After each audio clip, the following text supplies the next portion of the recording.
A soldier who lost his leg in combat was on a ski slope a couple of months later. Former Army Staff Sergeant Dan Nevins did so with the help of the Wounded Warrior Project. Dan Nevins commands his yoga class with authority. Start to create the inner fire right now. Now we have one more speaker this morning, Dan Nevins, and if you can't get excited about this, folks, you got problems. My name is Dan Nevins. I'm a professional speaker, a yoga teacher, and an advocate for veterans. Are you guys changing the game?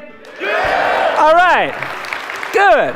I am a storyteller, and it's a heartwarming story that has key components and key takeaways that work for business. Yeah, we would give away chocolate to the kids of Iraq. And I guarantee you that the faith of goodwill, like chocolate changing the world, probably kept some of us alive. I did 8 years of active duty, and I loved every single minute of it, but I wanted more. After I got out of active duty, I went back to school full-time and stayed in the National Guard. I was a stockbroker, I was selling pharmaceuticals, life was amazing, and then, well, 9/11. I said goodbye to my family for an 18-month deployment to Iraq. It was something I didn't expect I'd have to do as someone in the National Guard. And it was just like you probably imagined. Hard. This National Guard unit, people that I thought weren't fit to fight a war, were the tip of the spear making it happen. November 10th, 2004, I remember my head was bowed in prayer like it was before every mission. And I remember I was in that prayer and then, boom! The silence of the pre-dawn was destroyed by the deafening blast that set my 18,000-pound vehicle about 6 feet in the air in a ball of fire. My life was changed forever. And I woke up and I remember there was a combat nurse's face right in mine, and she said, "Dan, you're a very lucky man. We had to take your left leg below the knee. We managed to save your right one for now, but you'll probably lose that one too." And then right about the time I was about to feel sorry for myself, I looked up against the wall of the tent and there was my whole team just waiting for me to wake up.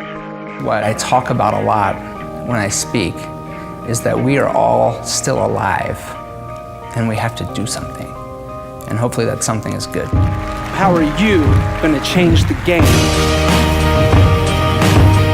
Nevins now golfs, bikes, and last year he climbed Mount Kilimanjaro. Hundreds of people come to his classes. And I felt, if he can do it without legs, like, what's my excuse? When I go into an organization and work with them, I also want to work with their community partners so I can share this message with them too.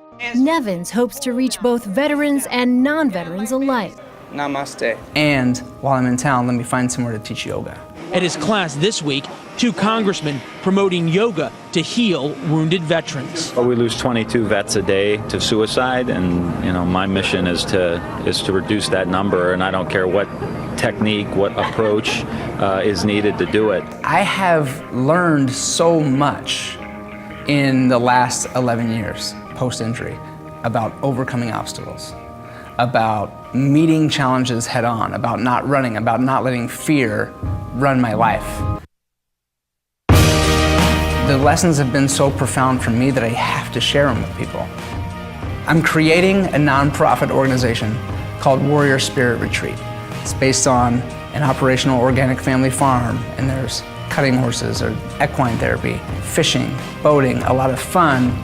But in that week, we're going to teach them the tools that will change their lives and their families' lives. It's funny when you give someone a goal that they feel that they can't reach, but then you raise the stakes, how people perform.